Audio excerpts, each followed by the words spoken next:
তানবীর বিড়বিড় করতে করতে নিজের রুম পর্যন্ত যেতেই ফোনে কল বেজে উঠল। তানবীরের বেস্ট ফ্রেন্ড সোহাগ কল দিয়েছে। তানবীর কল রিসিভ করতেই ওপাশ থেকে সোহাগ একদমে কত কি বলতে থাকলো। তানবীর প্রখর তপ্ত স্বরে বলল, আমাকে এসব বলে কোনো লাভ নাই, আমি এখন আসতে পারবো না, এমপির সাথে একটা প্রোগ্রামে যেতে হবে, প্লিজ দোস্ত একটু আয়। আরে ভাই, আমার সময় নাই। শোন তানবীর, আমাকে যতই ব্যস্ততা দেখাস সমস্যা নাই, কিন্তু তোর গার্লফ্রেন্ডের জন্য অন্তত আয়। একদম ইমোশনাল ব্ল্যাকমেল করবি না। তোর আমার মাঝখানে ওকে কেন টানতেছিস? কারণ আমার কথা তুই গুরুত্ব দিচ্ছিস না। প্লিজ তানবীর, জাস্ট 5 মিনিট লাগবে, আয় তুই। তানবীর ভারী কণ্ঠে শোধালো, বোন নাকি এখনো ভার্সিটিতে? আমি তোর কাছে সকাল থেকে চিল্লাচিল্লি করছি, তুই আমাকে পাত্তা দিচ্ছিস না। বন্যার নাম শুনতেই কণ্ঠস্বর পাল্টে গেছে। দাঁড়া, এখন থেকে তোকে ওর কসম দিয়ে সব কাজ করাবো। তানবীর রাগান্বিত কণ্ঠে বলল, আর যাই করিস কোনোদিন ওর নাম নিয়ে কসম কাটতে বলবি না। পরিবারের বাহিরে ও আমার একমাত্র দুর্বলতা, তাছাড়া কসম কাটা ঠিক না। আচ্ছা ঠিক আছে, কাটাবো না কসম। এখন বল, আসবি? বন্যা যদি সত্যি ভার্সিটিতে থাকে তাহলে আসবো। আরে আছে আছে, প্রয়োজনে আটকে রাখবো, তাও তুই আয়। আমার কাজটা কিন্তু করে দিতে হবে, ভুলে বন্যাকে কিছু বলতে চাস না। আমি আসতেছি। তানবীর দ্রুত বেরিয়ে পড়েছে। এদিকে মেঘ আবিরের আড়ালে চুপটি করে দাঁড়িয়ে আছে। তানবীর চলে গেছে অনেকক্ষণ আগে। মেঘ আতঙ্কে এখনো চোখ খুলতে পারছে না। আবির ঠোঁটের কোণে হাসি রেখে অপলক দৃষ্টিতে মেঘকে দেখছে। তিরতির করে কাঁপছে মেঘের উষ্ঠদয়। লজ্জার ভয়ে নাকের ডগা আর গাল পাকা টমেটোর মতো লাল হয়ে গেছে। নিস্তব্ধতা বুঝতে পেরে মেঘ ধীরে ধীরে চোখ মেলল। সরাসরি চোখ পড়ল আবিরের চোখের দিকে। আবিরের নেশাক্ত দৃষ্টি দেখে মেঘ লজ্জায় মাথা নিচু করে ঘাড় কাত করে তানবীরকে দেখার চেষ্টা করলো। তানবীরকে রুমের কোথাও দেখতে না পেয়ে উদ্বিগ্ন কণ্ঠে শোধালো, ভাইয়া কোথায়? চলে গেছে কেন? সেটা আমি কিভাবে বলবো? তোর ভাইকে জিজ্ঞেস কর গিয়ে। হঠাৎ দেওয়ালের দিকে আবিরের নজর পড়ে। যে হাতটা দিয়ে নিজেকে আটকেছিল, সে হাতে যে রং ছিল আবিরের সেটা খেয়ালই ছিল না। মেঘের চুল বাঁচাতে গিয়ে উল্টো দেওয়াল নষ্ট করে ফেলেছে। আবিরের সাথে সাথে মেঘও চোখ ঘুরিয়ে তাকালো। দেওয়ালে আবিরের হাত দেখে আর্তনাদ করে উঠল, এটা আপনি কি করলেন? আমি ইচ্ছে করে করছি নাকি? তোর চুল বাঁচাতে তো করেছি। মেঘ একটু সরে দেওয়ালটাকে দেখে পুনরায় গম্ভীর কণ্ঠে বলল, আমি এখানটায় এখন কিভাবে ডিজাইন করব? আবির মেঘের হাতের কবজিতে শক্ত করে ধরে টেনে নিয়ে রঙের বাক্সে চুবিয়ে সঙ্গে সঙ্গে দেওয়ালে ছাপ দিল। যেখানে আবির হাতটা রেখেছিল ঠিক সেখানে মেঘ আটকানোর খুব চেষ্টা করেছে, কিন্তু আবিরের শক্তির সামনে মেঘ অতি নগণ্য একটা মানুষ। আবিরের হাতের রং অনেকটা শক্ত হয়ে যাওয়ায় ঠিকমতো বোঝা যাচ্ছিল না, কিন্তু মেঘের হাতের ছাপ স্পষ্ট বোঝা যাচ্ছে। ভালোভাবে খেয়াল করলে মেঘের ছোট্ট হাতকে ঘিরে আবিরের বড় হাতের অপক্ষর ছাপটা ঠিকই চোখে পড়ে। মেঘ ক্ষুব্ধ হয়ে বলল, আপনি এমন কেন করলেন? কি ডিজাইন করবি ভেবে পাচ্ছিস না, তাহলে কি করব? মেঘ শক্ত কণ্ঠে বলল, আমি কিন্তু সম্পূর্ণ দেওয়ালটাই নষ্ট করে ফেলবো। আবির মুচকি হেসে বলল, একদিনের জন্য রুম তোকে দিয়ে দিয়েছি, সাজাবি নাকি নষ্ট করবি পুরোটাই তোর ওপর, আমি কিছুই বলবো না। মেঘ শীতল কণ্ঠে বলে উঠল, মাঝখানে হাতের ছাপটার কারণে কি পচা লাগছে, আপনি এমনটা না করলেও পারতেন। আবির স্বাভাবিক কণ্ঠে বলল, তুই তোর কাজ শেষ কর, তারপর দেখিস কত সুন্দর লাগে। মেঘ মুখ ভোঁতা করে ঠোঁট ভেঙে কাঁদো কাঁদো মুখ করে আবিরের দিকে তাকিয়ে আছে। আবির মুচকি হেসে দুই আঙুলে মেঘের আগে ফুলে ওঠা নাকটা আলতোভাবে চেপে মোলায়েম কণ্ঠে বলল, দেওয়াল জুড়ে এত সুন্দর পেন্টিং থাকবে আর তাতে ডিজাইনারের হাতের ছাপ থাকবে না, তা কি করে হয়? ছাপটার নিচে তোর নামটাও লিখে দিস। বাসার মানুষ দেখলে কি ভাববে? বাসার মানুষ যখন জিজ্ঞেস করবে এই ডিজাইন কে করেছে, তখন আমি কি বলবো? শ্যাওড়াপাড়ার পেতনিটা ডিজাইন করে দিয়ে গেছে নাকি আমার কাল্পনিক বউটা এসে করেছে? মেঘ ফস করে শ্বাস ছেড়ে রাগে স্বরে বলল, কথায় কথায় বউ বউ করবেন না, আমি কিন্তু বড় আব্বুকে বলে দিব। কি বলবি? বলবো আপনি সারাদিন বউ বউ করেন, অথচ বিয়ের কথা বললে ভাব নেন, আপনাকে ডাক্তার দেখাতে হবে। আবির নিঃশব্দে হেসে শোধালো, তুই কি আমায় ইনডাইরেক্টলি পাগল বলবি? মুখের ওপর কিভাবে বলবো? কি? আবির এক পা করে এগোচ্ছে। মেঘ পেছাতে পেছাতে চেঁচিয়ে উঠল, এমন করলে আমি কিন্তু চিৎকার করব। কর চিৎকার। কাকে ডাকবি ডাক, দেখি তোকে কে বাঁচায়। মেঘ ভেজা কণ্ঠে ডেকে উঠল, আম্মু বাঁচাও। আবির মেঘের মুখ চেপে ধরে ঠাট্টার স্বরে বলল, ছি মেঘ, যেভাবে মামনিকে ডাকছিস মামনি ভাববে আমি তোকে ধ ছি। মেঘ বিস্ময়কর দৃষ্টিতে আবিরের দিকে তাকিয়ে আছে। আবির মেঘের মুখ ছেড়ে কিছুটা গম্ভীর কণ্ঠে বলল, সরি, তোকে আর ডিস্টার্ব করব না, তুই তোর কাজ শেষ কর। আবির টাওয়াল নিয়ে ওয়াশরুমে চলে গেছে। মেঘ আহামকের মতো কিছুক্ষণ দাঁড়িয়ে রইল। আবির ভাই যে রাগ করেছে এটা ওনার কথাতে বোঝা গেছে। মেঘ কি করবে তাই ভাবছে। আচমকা ড্রেসিং টেবিলের আয়নার দিকে নজর পড়তেই মেঘ সব ভুলে গেল। গালে আবিরের হাতের স্পর্শ, গলা আর ঘাড়েও আঙুলের দাগ, নাক আর কপাল জুড়েও রং লেগে আছে। মেঘ লজ্জায় আড়ষ্ট হয়ে যাচ্ছে। কিছুক্ষণ আগে ঘটে যাওয়া ঘটনাগুলো ভাবছে আর বারবার লজ্জায় ললিত হয়ে যাচ্ছে। মেঘ নিজের গালে হাত রেখে আবিরের স্পর্শ অনুভব করার চেষ্টা করছে। অমনি বুকের ভেতর কম্পন শুরু হয়ে গেছে। আচমকা মিম দরজায় দাঁড়াতেই মেঘ তাড়াহুড়ো করে দেওয়ালের দিকে ঘুরে মাথায় ওড়না দিল, যাতে রঙের দাগ মিম কোনোভাবেই না দেখে। মিম দৌড়ে এসে উত্তেজিত কণ্ঠে শোধালো, আপু তুমি আমায় দেখে কি লুকাইছো? দেখি, এইদিকে ঘুরো তো। মেঘ দাওয়ালে রং করতে করতে তপ্ত স্বরে বলল, ডিস্টার্ব করিস না, রুমে যা। তুমি কি লুকাচ্ছ বলো, তাহলে চলে যাব। মেঘ হুঙ্কার দিয়ে উঠল, আবির ভাই কিন্তু ওয়াশরুমে আছে, ডাকবো? মিম উদ্বিগ্ন কণ্ঠে বলল, ভাইয়া রুমে, আগে বলবা না? আমি গেলাম, পরে এসে দেখবো তুমি কি লুকাইছো। মেঘ কিছুক্ষণ ভেবে পুনরায় কাজ শুরু করলো। আবির ওয়াশরুম থেকে বেরিয়ে ভেজা শরীরে টি শার্ট গায়ে দিয়ে ফোন নিয়ে চুপচাপ রুম থেকে বেরিয়ে গেছে। মেঘের দিকে একবারের জন্য তাকায়ও দেখেনি।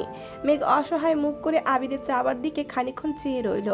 চোখে মুখে বিষণ্ণতা ভর করেছে, তবুও সবকিছু এক পাশে রেখে কাজে মনোযোগ দিল। আবির নিচে নামতেই মিম ছুটে গেল মেঘকে দেখতে। ততক্ষণে মেঘ রং দিয়ে গালে আর গলায় থাকা আঙুলের ছাপগুলো মুছে ফেলেছে। মিম রুমে ঢুকেই তীক্ষ্ণ দৃষ্টিতে তাকিয়ে বলল, তখন কি লুকাইছিলা?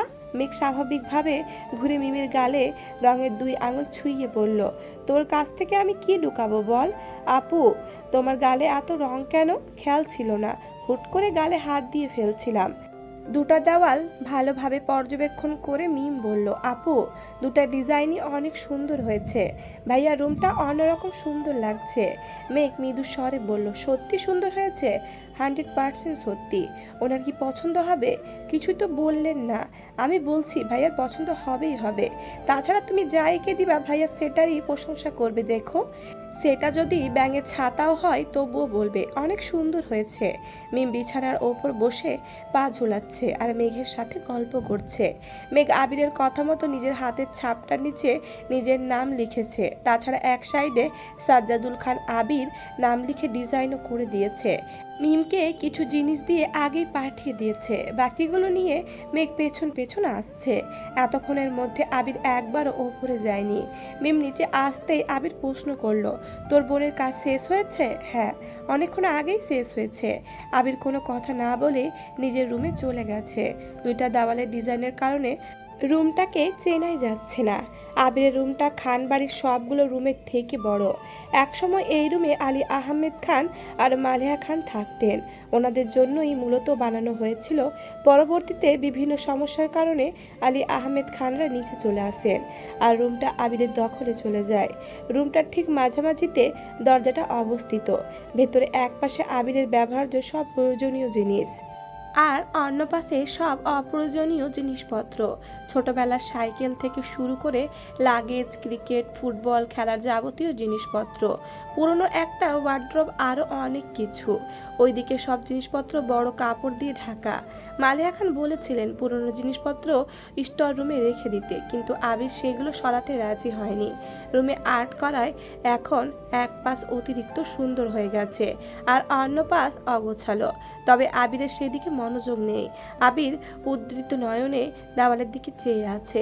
একবার চোখ পড়ছে নিজের নামের দিকে, পুনরায় নজর আটকায় মেঘের হাতের ছাপে, সেই সাথে লেখা মেঘ নামটার ওপর।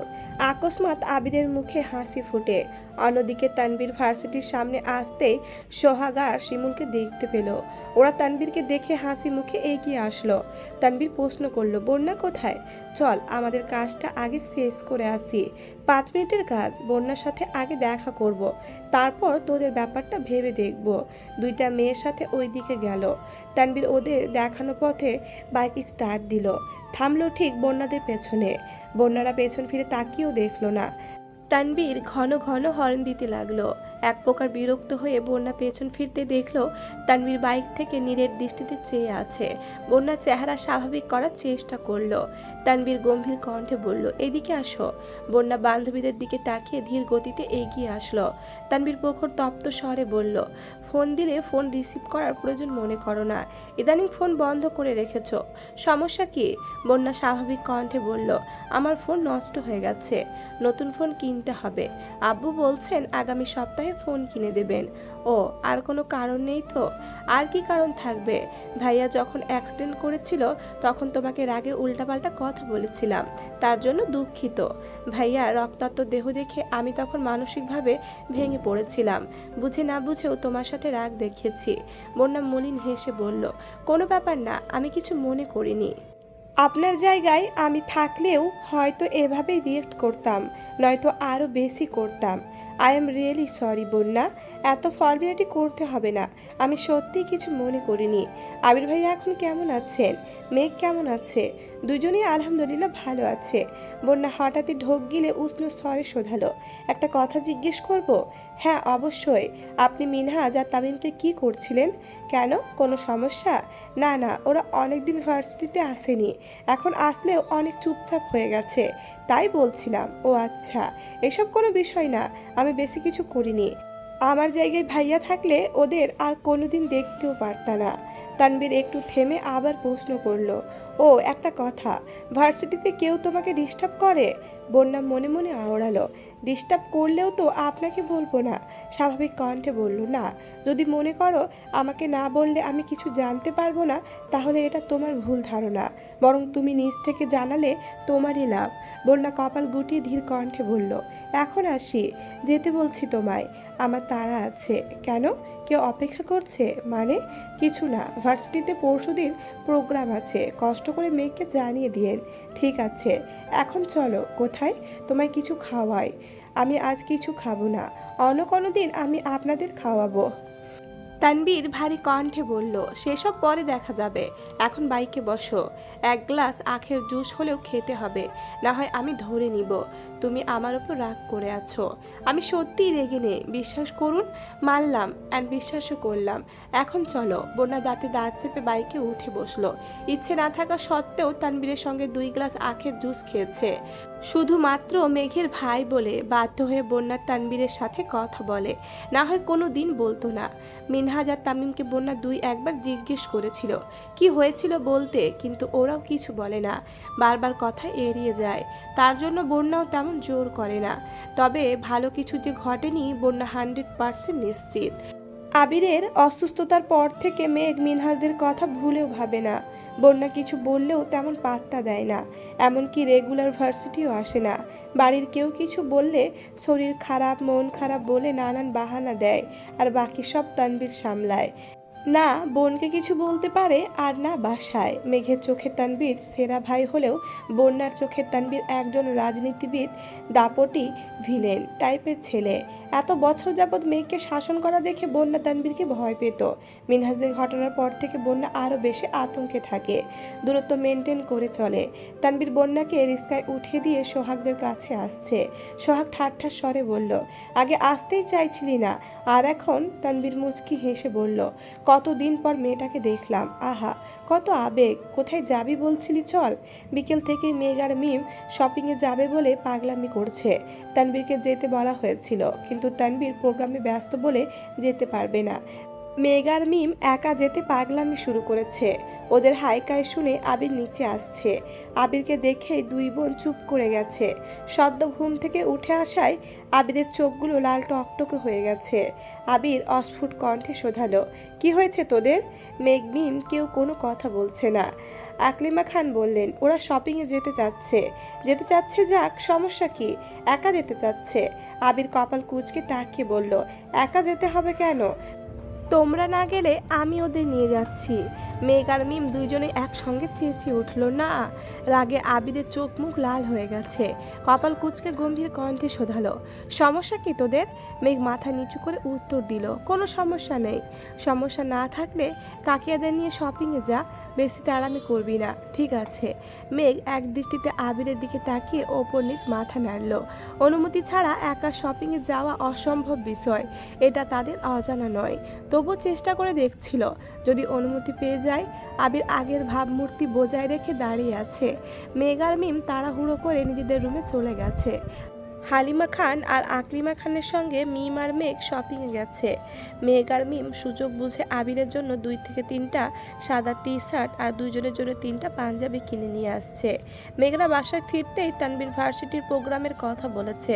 আবিরও সেখানে উপস্থিত ছিল। মেঘ নিজের হাতের শপিং ব্যাগগুলো লুকিয়ে নিজের রুমে নিয়ে গেছে।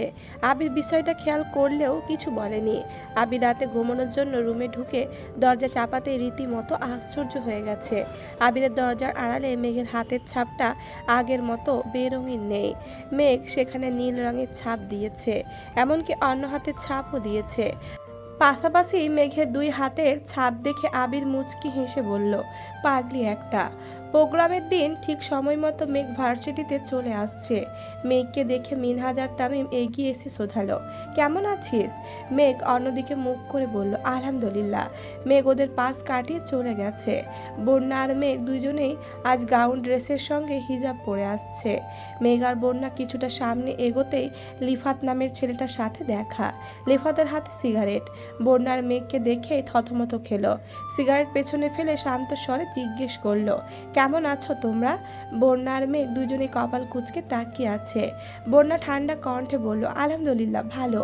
বন্যা মেঘের হাত ধরে বলল, চল এখান থেকে। মেঘ তখনও সরু নেত্রে লিফাতকে পরখ করছে। ছেলেটার মুখে রহস্যময় হাসি। লিফাত প্রশ্ন করল, কেউ কেমন আছো জিজ্ঞেস করলে প্রতি উত্তরে তাকেও জিজ্ঞেস করতে হয়, এটাও কি জানো না? বন্যা শক্ত কণ্ঠে জবাব দিল, না জানি না। বন্যা মেঘকে টেনে নিয়ে চলে গেছে। মেঘ কপাল কুঁচকে শোধালো, এই ছেলে আবার কে? রসায়ন ডিপার্টমেন্টের 4র্থ বর্ষের এক বড় ভাই। তোর সাথে কথা বলতে আসছে কেন? আল্লাহ জানেন। তুই তো ইদানিং তেমন ক্লাসে আসিস না। একদিন আমি ফোনে কথা বলছিলাম, তখনই এই ছেলে ইচ্ছে করেই আমার কাছে গেছে। আমি হঠাৎ ঘোরাতে প্রায় ধাক্কা লেগে গেছিল। কথাবার্তা নেই, হুট করে আমাকে ধমকে চলে গেছে। এরপর থেকে দেখলে কেমন করে হাসে, এটা সেটা জিজ্ঞেস করে। ইচ্ছে করে মাথাটা ফাটিয়ে দিই। ভাইয়াকে বলবো? না না, তোর ভাই আর এক ডেঞ্জারাস পাবলিক। ওই দিন দেখা হয়েছিল, পরে জিজ্ঞেস করতেছিল আমাকে কেউ ডিস্টার্ব করে কিনা। তুই কি বলছিস? আমি না করছি কেন? তোর ভাই মিনহাজদের যে অবস্থা করছে, আমি আর কাউকে বিপদে ফেলতে চাই না। তাহলে আবির ভাইকে বলি, ভুলেও না। তোর এই গুন্ডা পান্ডা ভাইদেরকে আমার ব্যাপারে কিছু বলবি না। তুই গুন্ডা পান্ডা কাকে বলছিস? আমার আবির ভাই হিরো, নট ভিলেন, ওকে? আর তোর ভাই? আমার ভাইও হিরো। মিনহাজদের যদি মেরেও থাকে, ভাইয়া কি শুধু শুধু মারছে নাকি? আমার কর্মকাণ্ডে তোর কি তখন আমাকে মারতে ইচ্ছে করেনি? বল করেনি? করেছে। তুই আমার বেস্ট ফ্রেন্ড হয়েও আমার কাজে তুই আমার ওপর বিরক্ত হয়েছিস। এমনকি আমি নিজেই আমার ওপর বিরক্ত ছিলাম। সেখানে ভাইয়া না মিনহাজকে চিনে আর না তামিমকে চিনে। আবির ভাই আর তানবীর ভাইয়ার প্রাণ এক সুতোয় বাঁধা। ওদের একজনের কিছু হলে আরেকজন জীবনের ঝুঁকি নিয়ে হলেও বাঁচাবে। সেখানে সামান্য মার আর এমন কি? বন্যা উদাসীন কণ্ঠে বলল, এখন চল, অনুষ্ঠান শুরু হয়ে যাবে। মেঘ আর বন্যা ভেতরে ঢুকলো। পেছন দিকে বসতে যাবে এমন সময় ওদের একজন ক্লাসমেট সামনে থেকে ডেকে বলল, মেঘ তোরা এইখানে আয়, তোদের জন্য সিট আছে। মেঘ আর বন্যা এগিয়ে গেল।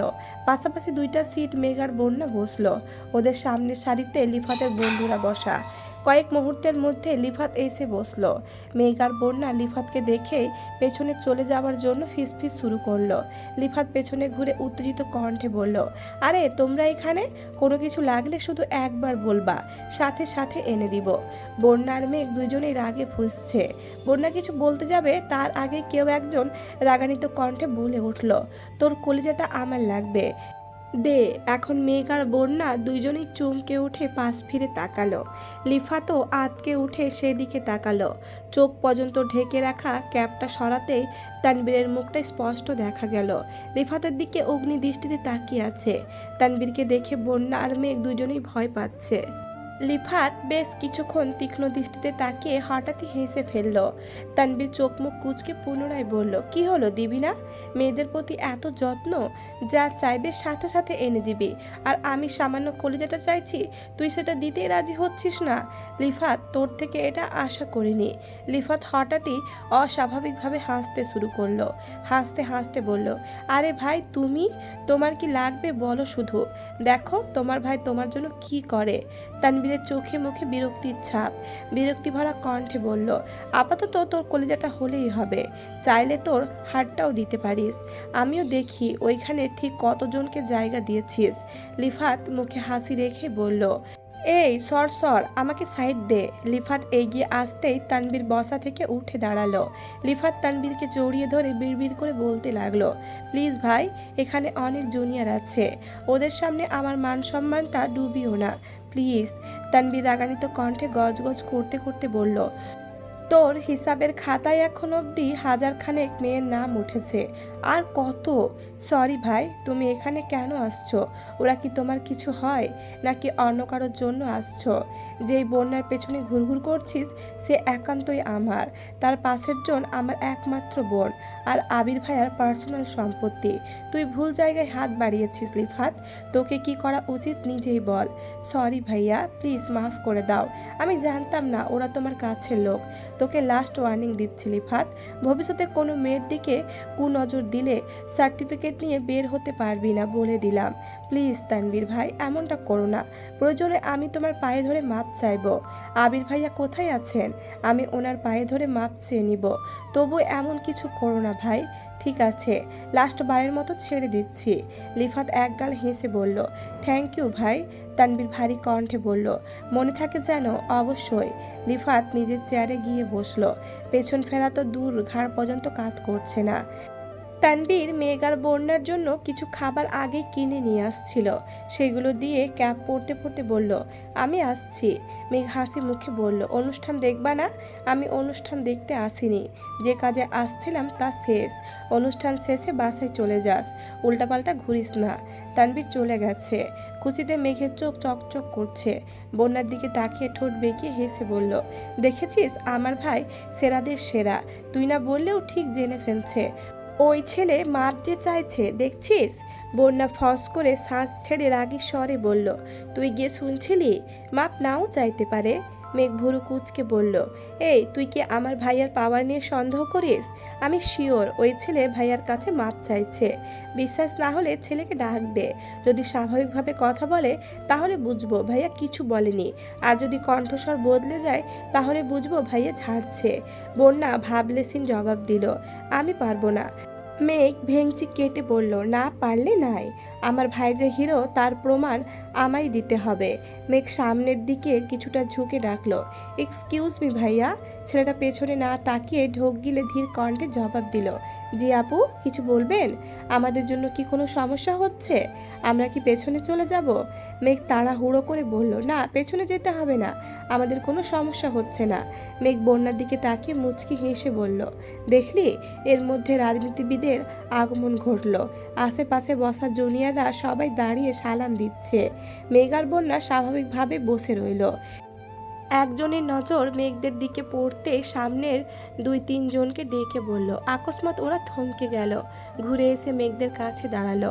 মেঘ আর বন্যা মনে মনে ভয় পাচ্ছে, ভাবছে দাঁড়ায়নি বলে হয়তো ওনারা বকা দিতে আসছেন। তাদের মধ্যে একজন মেঘকে উদ্দেশ্য করে বলে উঠল, আসসালামু আলাইকুম আপু। ওয়ালাইকুম আসসালাম। তোমরা এত পেছনে বসছো কেন? আসো সামনে এসে বসো। মেঘ আর বন্যা দুজনেই থতমত খেয়ে বলল, না ভাইয়া, আমরা এখানেই ঠিক আছি।